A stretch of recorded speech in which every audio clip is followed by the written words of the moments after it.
긴 건데 수고 많으셨습니다. 지난주에 저희 아이들 얘기를 잠깐 했는데요. 제가 운전하고 가는데 아이들이 뒤에서 이렇게 못 모르고 자면서 아버지를 믿었다 이랬잖아요. 이번 주에 저희 큰아이가 이제 시애틀에 잠시 방문해서 수요일에 이제 다운타운에 둘째하고 같이 식사로 내려갔는데 이번에는 믿지 못하더라고요. 그래서 뒤에 앉아 두 눈을 쌍눈을 켜고 둘이서 아빠 계속 아빠 불안해가지고 어쩔 줄을 몰라요. 그래서 이리 가라 막 저리 가라 막 자기들 둘이서 그냥 하는 걸 보면서 돌아오면서 그런 생각이 들었습니다. 왜 어린아이가 천국을 가는지 알겠다. 머리가 크면 믿지 않는구나. 우리의 신앙도 내가 안다 생각하고 내가 좀 컸다 생각하고 내가 좀 이제 됐다 생각하니까 하나님의 말씀 앞에 순종하지 않더라라는 것을 깨닫게 됐습니다. 여러분, 우리는 모두가 어린아이 같은 신앙이 될 수 있기를 간절히 바랍니다. 순종이 제일 좋습니다.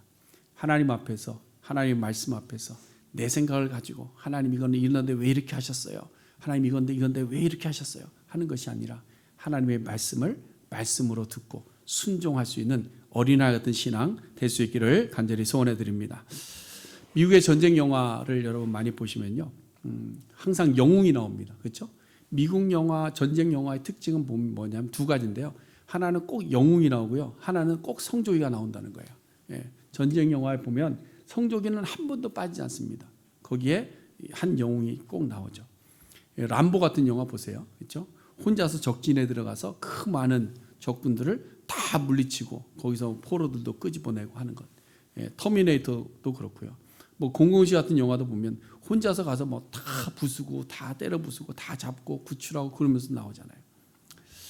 그런데 여러분, 우리가 영화를 또 잘 보시면 그런 영웅들 뒤에는 언제나 누가 있었는가 하면 동역자들이 반드시 있었습니다. 그냥 그 한 사람으로 되는 것이 아니죠. 옆에서 동역하는 동역자들이 숨어 있더라라는 겁니다. 우리가 다윗 그러면 람보보다 더 뛰어난, 그렇죠? 007 제임스 본드보다 더 뛰어난 위대한 영웅처럼 보입니다. 영웅이 분명하죠. 골리앗과의 싸움에서 2m나 넘는 그 장수를 그냥 물맷돌 하나 던져서 넘어뜨리는 그 위대한 영웅입니다. 엄청난 임팩트를 가지고 처음에 성경사에 등장을 합니다. 사울에게 미움을 받아서 쫓겨다니기도 했지만 결국은 통일왕국 시대를 이루어내는 위대한 영웅 다윗. 그러나 다윗이 이러한 업적을 이루어낼 수 있었던 데에는 하나님이 함께 하셨다. 지난주에 우리가 말씀 봤습니다. 여호와께서 함께 하심으로. 다윗이 왕성한 것은 여호와 하나님이 함께 하셨기 때문이다라는 겁니다. 근데 여호와 하나님이 함께 하심으로 모든 것이 이루어지는데요, 하나님께서 하시는 방법을 우리는 좀 알아야 됩니다. 여호와 하나님이 함께 하셔서 강성해지는데 그럼 하나님은 어떻게 해서 그를 강성하게 만들어가느냐라는 겁니다. 어떻게? 하나님의 창조의 질서를 보면 정확하게 나와 있습니다. 하나님은 언제나 돕는 배필을 통해서 모든 것을 이루어 가더라라는 겁니다. 그것은 질서입니다. 남자를 가정의 머리로 세웠지만 그 옆에 누가 있어야 돼요? 돕는 배필이 있어야 된다라는 거죠. 다윗도 마찬가지입니다. 다윗이 하나님 마음에 합하여 함께 하심으로 점성 강성하여지도록 했는데 그 일을 다윗 혼자 했느냐? 그렇지 않더라는 거예요. 여러 돕는 자들이 반드시 있었다라는 겁니다. 그래서 9절에서 다윗이 강성해졌는데 이것을 가능하게 한 것을 첫 번째가 뭐냐? 하나님이 함께 하심이었고 두 번째로 이야기하는 것이 바로 오늘 본문 첫 10절에 나오는 용사의 우두머리들이었습니다. 다윗에게 있는 용사의 우두머리들. 그거 보면서 이제 이름이 등장합니다. 4명의 이름이 등장하죠. 야소부함과 엘르아살과 아비새와 부다냐. 그리고 그 뒤에 읽지는 않았습니다만 25절부터 26절부터면 한 30여 명 되는 이름이 쭉 열거가 됩니다. 자, 이 6명 앞에 있는 그 장구 우두머리에 들어가는 6명을 보면 다시 3명씩 구분합니다. 11절과 12절에 나오는 야소부함과 엘르아살이 첫 번째 3인에 포함이 되어 있고요. 그 다음에 20절과 22절에 나오는 아비새와 분하야가 두 번째 3인입니다. 앞에 3인보다는 못한 두 번째 3인. 그래서 뭐 군대로 얘기하면 특A 전사면 그 다음에는 특전사 뭐 이런 거죠. 그래서 오늘 본문에 나오지 않지만 첫 번째 3인이 그러면 한 사람은 누구냐? 사무엘하 23장에 보면 거기에 병행되는 병행군대요. 거기에 보면 한 사람이 나옵니다. 사무엘하에는 야소부함의 이름이 좀 다르게 나옵니다. 요셉 바세벳이라고 나옵니다. 요셉 바세벳. 이것은 야소부함의 다른 이름이죠. 그 사람이 이제 처음 3인에 들어갑니다.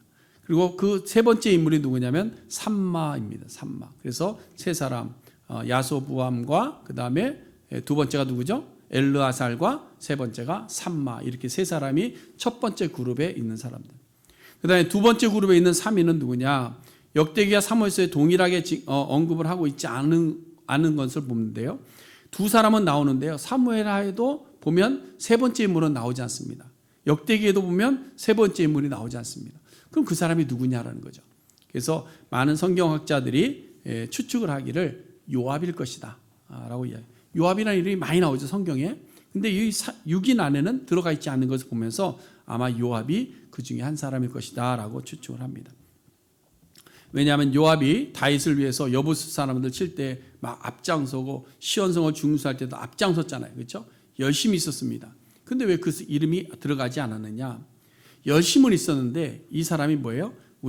우리 아이들 같은 거죠. 자기 머리가 커서 다윗의 뜻을 따르기보다는 자기 생각으로, 자기 주장으로 폈던 사람이 바로 요압입니다. 그래서 다윗이 싫어하는 일도 막 자기가 옳다 생각하고 그냥 했던 사람이 요압이죠. 그래서 이 요압이 그래서 역대기도 사무엘에도 기록되지 않고 미상으로 나오지 않았는가 이렇게 보는 겁니다. 자, 어찌되었든 이 6사람들이 있는데요. 이 6사람들을 보면 정말로 그 한 사람 한 사람이 다 영웅이 될 만한 사람들이었습니다.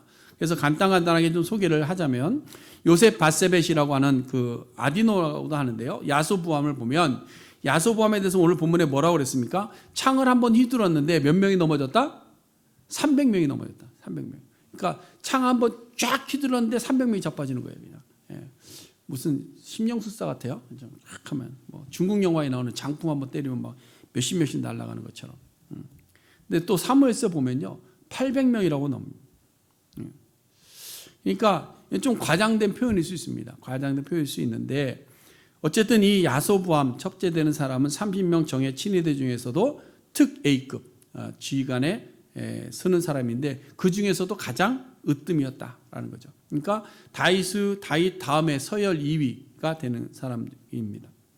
그 다음에 두 번째 나오는 엘르아살의 경우를 보면요, 이 엘르아살은 어떤 사람이냐면 블레셋과 이렇게 막 전쟁을 하는데 이스라엘 군대가 밀렸습니다. 그래서 이스라엘 군인들이 다 도망했어요.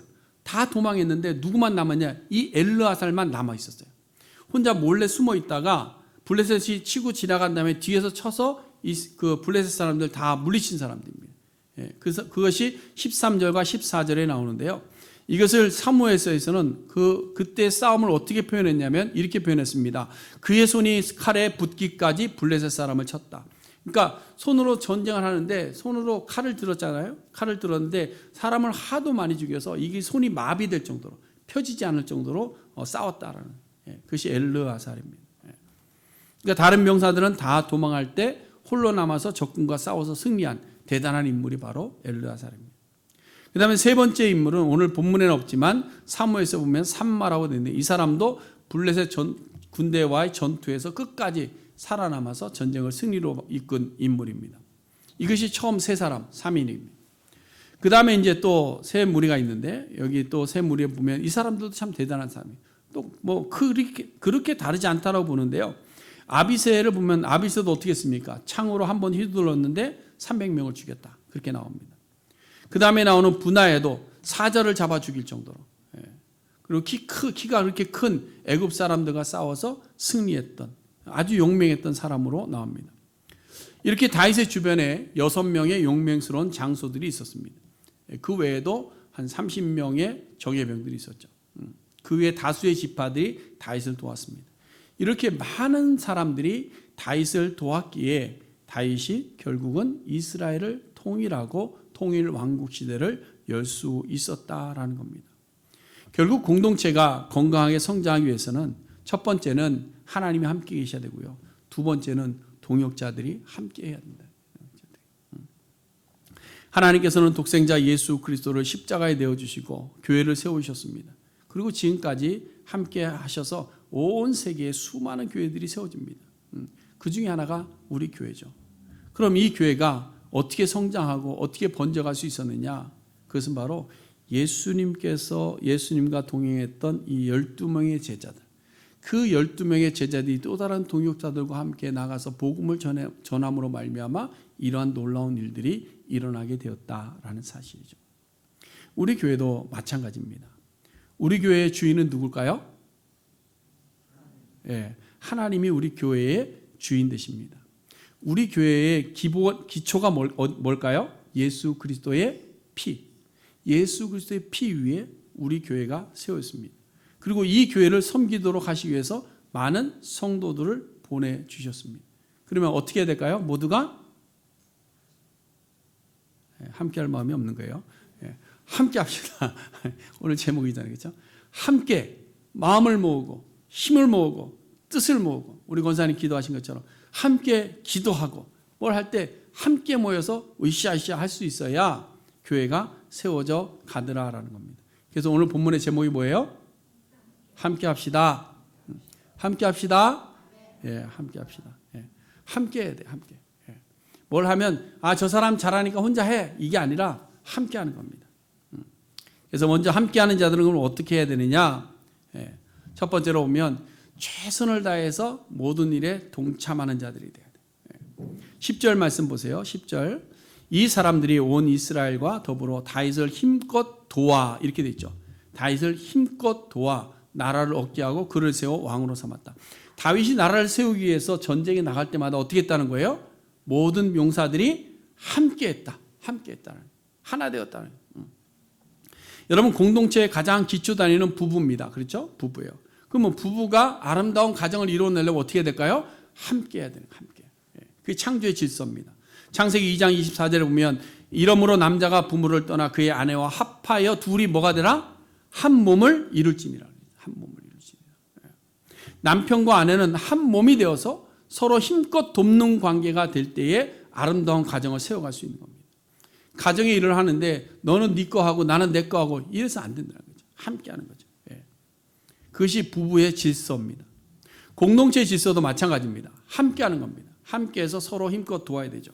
여러분 모세를 보면 모세가 애굽으로 들어갔습니다. 애굽으로 다시 돌아가서 이스라엘 백성들 이끌어낼 때 모세 혼자 하지 않았잖아요. 그렇죠? 하나님이 누구를 보내셨어요?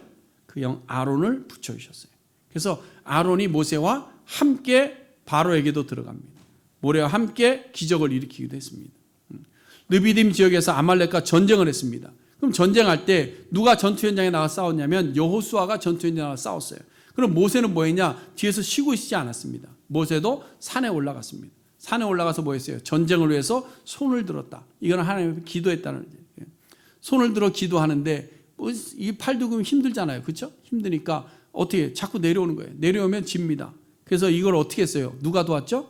아론과 훌이 옆에서 모세는 의자에 앉히고 자기들 둘이 팔을 들어서 내려오지 않게 붙잡고 있는 거예요. 이게 뭐예요? 여호수아는 전장에서 모세와 아론과 훌은 기도하는 자리에서 함께 했다는 거예요. 이렇게 함께하는 자들이 힘을 모아서 협력하는 모습에 대해서 사도 바울의 신약시대에 와서는 뭐라고 했냐? 교회를 지체다 이렇게 얘기해요. 지체다. 머리와 팔과 다리와 몸과 눈과 귀와 코가 이 모든 것이 하나하나의 지체다. 근데 이 모든 지체가 어떻게 돼야 돼요? 함께 해야 돼요. 함께. 어디 길을 가야 되니까 야, 나 팔은 좀 집에서 쉽게 집에다 띄워놓고 가나요? 다리만 걸어가면 되지 팔이 왜 필요해? 야, 눈도 너무 아픈데 나 좀 쉽게. 그럼 눈 감으면 어떻게 돼요? 다른 데로 가는 거예요. 이처럼 교회 공동체가 하나님의 나라를 세워갈 때에 어떻게 해야 되느냐? 모든 성도들이 함께 모여야 돼요. 여러분 교회는 모이지 않으면 성장할 수 없습니다. 우리가 분명한데 이게 교회 성장하기도 나오는 거예요. 모이지 않으면 성장하지 않습니다. 모이지 않으면. 교회는 함께 모여야 힘을 얻을 수 있는 거예요. 근데 많은 사람들이 모이지 않으면서 왜 우리 교회는 성장하지 않지? 이러고 있어요. 절대로 성장할 수가 없습니다. 요즘 교회들마다 힘들어하는 것이 뭐냐면요. 모여서 함께 일할 일꾼들이 없다는 거예요. 교회들마다 그래요. 아무리 모이자고 해도 안 모인대요. 예. 그냥 주일날 한 번만 딱 모이고 그 다음에 모이자는 안 모이는. 또 무슨 일을 하자 그러는데 같이 할 사람이 없대요. 그래서 무슨 일을 할 수도 없고 모일 수도 없고 뭘 하기가 힘들다는 거예요. 그게 교회들마다 일어나는 일들입니다. 근데 여러분 초대교회를 보세요. 견고하게 세워지고 성장할 수 있는 힘이 뭐냐? 믿음의 사람들이 열심히 잘 모였다라는 거예요. 잘 모였다. 예배를 위해서 모였습니다. 교제하기 위해서 모였습니다. 구제하기 위해서 모였습니다. 특별히 기도하는 일을 위해서 모였다는 거예요. 열심히 모여서 기도에 힘을 쏟아요. 그러니까 교회가 성장하는 거예요. 여러분 우리 교회가 하나님의 나라 공동체를 이루며 견고하게 세워지기 위해서는 힘껏 도와서 함께 해야 될 줄로 믿습니다. 여러분 적당히 하지 마세요. 적당히. 그냥 형식적으로도 아닙니다. 그냥 선심 쓰는 척도 하지 마세요. 정말 우리가 하나님의 지체되어서 예수 그리스도의 지체되어서 교회를 세우기 위해서 온 힘을 다해서 함께 모을 수 있어야 될 줄로 믿습니다. 그래야 교회가 견고해집니다. 그래서 교회 안에서 우리 하는 일들이 작은 일이 따로 있고 큰 일이 따로 있는 것이 아닙니다. 서열이 따로 있는 것이 아니에요. 그냥 우리에게 맡겨진 작은 것이 뭐라도 있다면 그것에 자발적으로 참여하고 적극적으로 수고할 때에 우리 교회가 하나 될 수 있는 줄로 믿습니다. 그 다음에 두 번째로는요. 함께 한다는 말 속에 뭐가 있느냐. 기쁜 일에도 슬픈 일에도 위험한 일에도 좋은 일에도 어떻게 한다? 함께 한다는 의미예요. 로마서 8장 17절 말씀에 보면 사도 바울이 이렇게 이야기합니다. 자녀이면 또한 상속자 곧 하나님의 상속자요 그리스도와 함께한 상속자니 우리가 그와 함께 영광을 받기 위해서 그 다음에 같이 시작 고난도 함께 받아야 할 것이니라. 우리가 영광 있는 하나님의 나라를 바라볼 때 뭐도 함께 받아야 된다? 예수 그리스도의 고난도 함께 질 수 있어야 된다. 믿으십니까? 예수님의 고난의 길을 걸어갈 때 함께 그 고난의 길을 걸어가기를 작정하십니까? 그것이 있어야 우리는 예수 그리스도의 영광의 그 자리가 있습니다. 늘 이야기하는 거지만 우리가 부활의 영광을 누리려면 어떻게 해야 된다고요? 죽어야 되는 거예요. 죽어야. 죽지 않고 우리는 부활만 기다리는 겁니다. 죽어야 부활이 있는 거예요.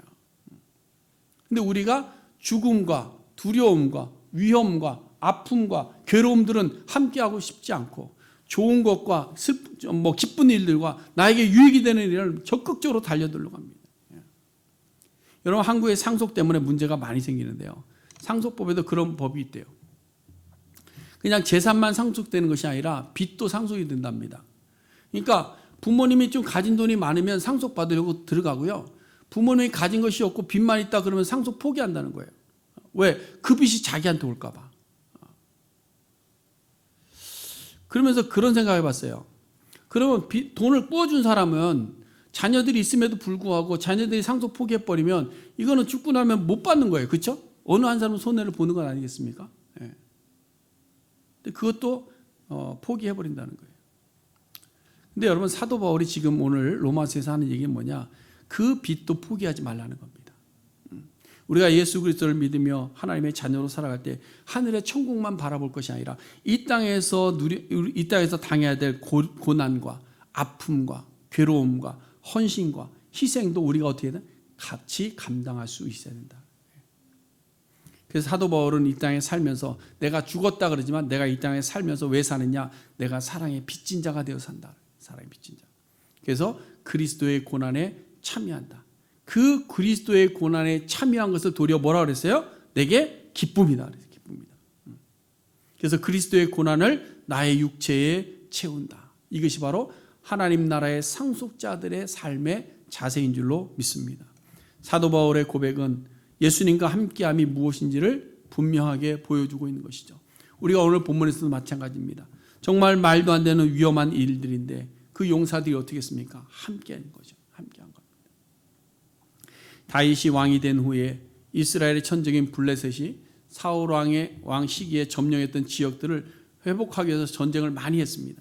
근데 마침 자기 고향 베들레헴 앞에 온 거죠. 그래서 아들람 굴 지역에서 진을 치고 있고 그 다음에 베들레헴 지역에 블레셋이 진을 치고 있습니다. 근데 베들레헴 하면 우리가 고향 그러면 어때요? 아 예전에 어디서 뭐 했는데 아 어디 뭐가 좋았는데 이런 기억들이 있지 않습니까? 그렇잖아요. 예. 다윗이 어린 시절 뛰어놀던 그 베들레헴 근처의 목초지도 생각나고 근데 그 생각났던 것이 우물물입니다.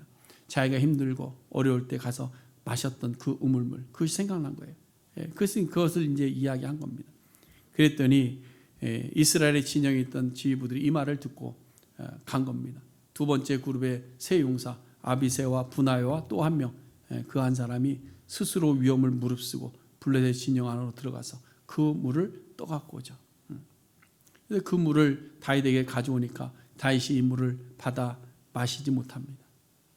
이전에 마시던 그 향수의 물, 수고했다, 마실 수 있는데 목숨을 걸고 갔다 온 부하들에게 미안함과 동시에 큰 감동 때문에 그 물을 마시지 않고 여호와께 부어드렸다. 그러면서 다윗은 이 베들레헴의 물을 19절에서 뭐라고 표현하는가 하면 충성스러운 동료들의 피다, 이렇게 해요. 그러니까 함께하는 사람은 뭐로 맺어지는 거예요? 물로 맺어지는 것이 아니라 피로 맺어진 존재. 여러분, 이것이 바로 함께한다는 겁니다. 주님과 우리는 무엇으로 맺어졌을까요? 피로 맺어진 관계예요. 그냥 아는 것으로 내가 저 사람 알아, 이런 관계가 아니라 예수 그리스도의 피, 그 피로 맺어진 존재이라는 사실을 우리가 기억해야 됩니다. 그렇다면 우리가 주님이 걸어가신 고난의 그 자리에 어떻게 해야 될까요? 함께 걸어가야 돼요. 함께. 저는 우리 모든 성도님들이 예수 그리스도의 고난의 그 길에 늘 동참해 갈 수 있는 우리 모두가 될 수 있기를 간절히 바랍니다. 복 받기를 원하는 것도 있어요. 잘 살고 편안하고 행복하고 다 좋은 게 좋은 거로 다 드는 것도 좋겠다라는 생각을 가집니다. 그럼에도 불구하고 예수 그리스도의 고난에 우리가 함께 동참하는 성도들이 되었으면 좋겠다라는 마음을 가지고 기도합니다. 여러분들은 지금 사순절 기간에 어떻게 지내고 계십니까? 사순절을 기억하며 지내십니까? 마지막에 있을 예수님의 고난을 준비하며 지내십니까? 이 사순절은 그리스도와 함께하기 위해서 우리의 마음을 정결하게 하는 시간입니다. 나를 돌아보는 시간이에요. 주님과 함께 고난의 자리에 따라가기 위해서 준비하는 시간이기도 합니다. 그래서 여러분, 우리가 새벽을 깨워 교회까지 올라오지는 않잖아요. 그렇죠? 교회까지 올라오지 않잖아요. 그냥 일어나서 그냥 이제는 침대 말고 침상에서 내려와서 한 자리를 잡고 기도의 자리에서 말씀 듣고 기도하는, 그거는 할 수 있잖아요. 그렇죠? 자기를 부인하는, 또 회개하고 변화를 위해서 주님의 고난에 동참하기 위해서 준비하는 그런 시간들을 우리가 좀 가질 수 있게 되기를 간절히 바랍니다. 교회 공동체와 여러분 함께하기를 바랍니다. 저는 우리 모든 교회 공동체가 무슨 일을 할 때 함께하기를 원합니다. 그저 교회 마당만 밟고 지나가는 것이 아니라 우리 교회의 어려움도 아픔도 함께 짊어지고 나갈 수 있게 되기를 간절히 소원해 드립니다. 그래서 기쁠 때에도 함께 기뻐하지만 슬픔의 순간에도 함께하고 여러 가지 어려운 일에도 외면하지 마시고 함께 동참하여 하나님의 나라 공동체를 성장시켜 갈 수 있기를 바랍니다. 그 다음에 세 번째로, 함께하는 자들은 언제나 일할 때에 자기보다는 공동체 유익을 앞세워야 됩니다. 공동체 유익. 우리가 가정과 사회와 직장도 그렇지만 모든 공동체 구성원들이 함께할 때 중요한 가치의 기준이 있어야 됩니다. 그것은 뭐냐? 공동체의 유익입니다. 회사에 있으면 내 것만 생각하면 안 되죠. 그렇죠? 회사의 유익을 생각해야 되는 거예요. 그것이 공동체를 위한 겁니다. 자, 오늘 본문에 보시면 가장 뛰어난 용사 3명과 그 다음 3명의 우두머리들이 추구했던 최고의 가치가 뭐냐면 그것은 다윗과 공동체에 있었다는 거예요. 10절 말씀해 보시면요, 다윗과 함께했던 용사들이 누구를 도왔다 그랬어요? 다윗을 도왔다. 다윗을 왜 도왔을까요? 다윗이 나라를 회복하는 일을 하기 때문에 다윗을 도운 겁니다. 13절에서 엘르아살이 다른 병사들은 다 목숨 건지기 위해서 위험한 상황이 되어서 도망했는데 보리밭에 숨어 있다가 블레셋과 싸운 이유가 뭐예요? 공동체를 돕기 위함이었습니다.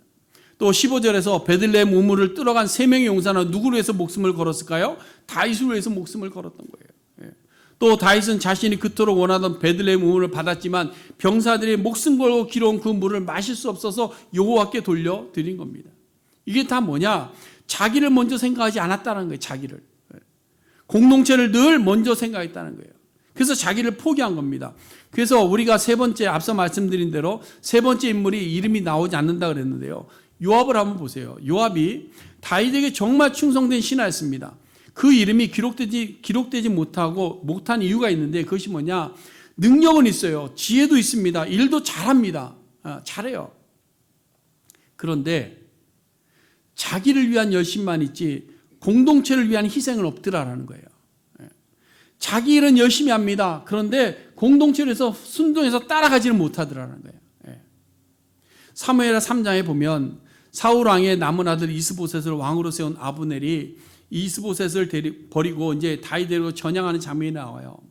이때 다윗 왕이 아브넬을 봤습니다. 근데 아브넬이 찾아왔는데 원수지간이잖아요. 그렇죠? 이스보셋을 따랐던 자니까. 그래서 다윗이 이를 죽이는 것이 마땅합니다. 그런데 다윗은 그를 받아줘요. 그리고 그를 위해서 잔치를 베풀고 평안하게 돌려보냅니다. 이 평안하고 돌려보내는데 아브넬이 평안하게 돌아갈 때 바로 누가 쫓아와 들어왔느냐? 요압이 들어온 거예요. 요압이. 어디 갔다가 요압이 돌아왔어요. 다윗에게 왔습니다. 근데 오는 길에 들어보니까 아브넬이 지금 다윗에게 왔다가 돌아간다는 얘기 들은 거예요. 그러니까 요압이 갑자기 분을 확 내기 시작합니다. 왕에게 들어가서 막 화를 버럭 벌어내요. 아니 요압을 어떻게 그렇게 대접해서 보내냐? 죽여야 되는 것 아니냐? 근데 요압은 다윗은 그것을 허락하지 않습니다. 그래서 요압이 분을 내다가 어떻게 하냐? 다윗은 허락받지도 않고 묻지도 않고 나와서 자기 독단적으로 쫓아가서 아브넬을 죽여버려요. 이렇게 요압은 용맹하고 충성심도 있지만 그 자기 감정이 늘 우선했던 사람. 공동체를 돌아보기보다는 지도자를 돌아보기보다는 늘 자기 감정이 우선이었던 사람. 결국은 다윗이 죽을 때에 솔로몬에게 뭐라? 저 요압 경계해라. 뭐냐? 능력은 있는데 공동체보다는 자기 우선이다. 이와 반대로 여러분 요나단은 어떻습니까? 요나단은 자기의 이익을 먼저 생각하지 않았습니다. 요나단은 이제 아버지의 뒤를 이어서 왕의 자리에 그냥 오를 수 있었어요. 기다리면 됩니다. 근데 요나단은 누구를 봤느냐? 내가 나보다 뛰어난 다윗을 본 거예요. 하나님께서 다윗을 세우신다. 그래서 사무엘상 23장 17절에 보니까 사울아에 쫓겨서 십광야 수풀에 있는 다윗을 요나단이 찾아가서 이렇게 말합니다. 너는 이스라엘의 왕이 되고 나는 네 다음이 될 것이다. 우리 아버지도 그거 안다. 그런데 사울은 인정하기 싫어서 다윗을 죽이려고 하지만 나는 당신을 인정한다. 이 얘기예요. 여러분 어떻게 이럴 수 있었는가 하면요. 다윗이 왕이 되어야 이스라엘 민족 공동체가 바로 세워지는 것을 알기 때문에 그런 거예요. 알기 때문에. 오늘날에 자기의 업적을 내세우면서 공동체가 깨어지는 것에 관심이 없는 사람들이 있습니다. 공동체는 깨지던 말던 갈라서던 말던 그냥 내 것만 잘 챙기면 된다. 내 것만 잘 챙기면 된다. 다르게 말하면 하나님의 나라를 위해서 함께하는 성도들은 나의 권리를 내려놓고 공동체의 유익을 위해서 헌신할 수 있어야 된다는 사실이에요. 여러분 사도 바울이 그 대표적인 인물입니다. 사도 바울은 자유합니다. 자유자예요. 로마의 시민권도 갖고 있어요. 그러나 스스로 종이 되었다라고 그랬어요. 고린도전서 9장 19절에 고백합니다. 내가 모든 사람에게서 자유로우나 스스로 모든 사람에게 종이 된 것은 그 다음에 뭐라 그랬죠? 시작. 더 많은 사람을 얻고자 함이라. 자유롭지만 종이 된 이유는 더 많은 사람을 얻고자 함이라. 내가 자유하지만 모든 사람을 위해서 종으로 섬기는 것은 공동체를 위해서 내가 종이 되기를 원한다. 이거예요. 공동체의 유익을 위해서 하나님의 나라를 위해서 자기의 것을 포기하고 내려놓는 모습이죠. 오늘 본문에서 다윗을 도와서 힘써 도왔던 모든 용사들은 자기의 것을 주장한 자세로 하지 않았습니다. 자기의 것을 취하려고 하지 않았습니다. 공동체의 유익을 위해서 자신의 것을 희생하고 자기의 목숨까지도 포기한 사람들입니다. 여러분 오늘날 교회 공동체도 마찬가지입니다. 이러한 마음과 실천이 필요한 때입니다. 우리가 너무나도 잘 보다시피 세상은 점점 극도의 이기주의로 변해갑니다. 나의 것을 손해보거나 희생하는 것에 대해서 박수하지 않습니다. 어떤 누가 희생했다 그러면요 옆에서 박수하지 않아요. 에이 저 손해만 보고 잘했다. 자기 권리를 주장하고 자기 유익을 지혜롭게 이루어가는 것을 보면 박수는 야 저 사람 참 지혜롭네. 똑똑하구만. 자기 살 길 잘 찾아가. 그런 얘기합니다. 이러한 현상이 교회 공동체 안에도 자리를 잡기 시작하면서 하나님의 나라를 위한 청직이나 십자가의 군사로서 하기보다는 내 생각과 내 판단과 내 인생의 유익을 우선하는 그런 공동체로 변해가고 있는 겁니다. 그러나 여러분 우리 교회는 이러한 시대적 현상을 극복하고 공동체의 유익을 위해서 오직 하나님 나라의 확장을 위해서 나를 희생하는 교회를 만들기 위해 온 힘을 다해 함께 돕는 함께하는 우리 모든 성도님들 될 수 있기를 간절히 소원해 드립니다. 다윗의 용사들을 보세요. 그들은 그들이 할 수 있는 힘껏 다윗을 도왔습니다. 위험을 감수하면서도 공동체의 유익을 위해서 헌신했습니다. 그리고 그들의 이름이 어떻게 됐습니까? 성경책에 기록되어졌습니다. 마찬가지입니다. 우리도 십자가의 군사들이 되어야 됩니다. 우리는 주님께서 맡기신 일을 힘써 도와야 됩니다. 복음 전파를 위해서 우리가 할 수 있는 모든 노력을 다해야 됩니다. 우리가 위험을 감수하고라도 주님의 십자가에 동참하는 마음으로 교회 공동체를 돌아볼 수 있기를 바랍니다. 우리가 오직 하나님의 나라를 세우려는 이 한 가지 목적 아래 모였지 않습니까? 그렇잖아요. 이 한 가지 목적을 위해서 우리가 모두 함께 할 수 있기를 간절히 바랍니다. 교회는 혼자서 세우는 것이 아니라 예수님의 핏값으로 지불해 주셔서 교회를 털을 닦아주셨는데 교회 모든 성도들이 각각의 기둥이 되어서 교회를 세워가는 겁니다. 그러므로 우리 교회가 한 사람 한 사람 각자의 능력이 아니라 모두가 함께함으로 견고해지는 교회를 이루어갈 수 있기를 바랍니다. 예배하는 자리에 함께 열심히 모이고, 기도하는 자리 있으면 기도의 자리에 함께 모이고, 봉사하는 자리 있으면 봉사하는 자리에 함께 모이고, 수고하고 애쓰는 자리에 함께 하는 거예요. 우리가 힘 있을 때 하는 겁니다. 우리가 힘 있을 때 할 수 있는 만큼 하는 거예요. 할 수 있는 만큼. 그래서 우리 교회가 하나님이 함께 계시고 모든 성도들이 함께 모이는 그런 교회가 되어서 하나님의 나라를 점점 넓혀가는 교회가 될 수 있기를 간절히 바랍니다. 마지막으로 우리가 함께하는 이 자리는 억지로 하는 것이 아닙니다. 목사가 막 이렇게 하세요 해서 억지로 하는 것이 아니라 하나님의 일은 어떻게 하는 거예요? 늘 자원하는 마음으로 하는 거예요. 성경에 그렇게 기록합니다. 자원하는 마음으로 예물 드리고, 자원하는 마음으로 헌신하고, 자원하는 마음으로 희생하는 겁니다. 그래서 우리 모두가 감사하는 마음을 자원하는 마음으로 가질 때 우리 속에는 뭐가 있느냐? 감사와 기쁨과 찬양이 넘쳐나게 될 줄로 믿습니다. 기도하겠습니다.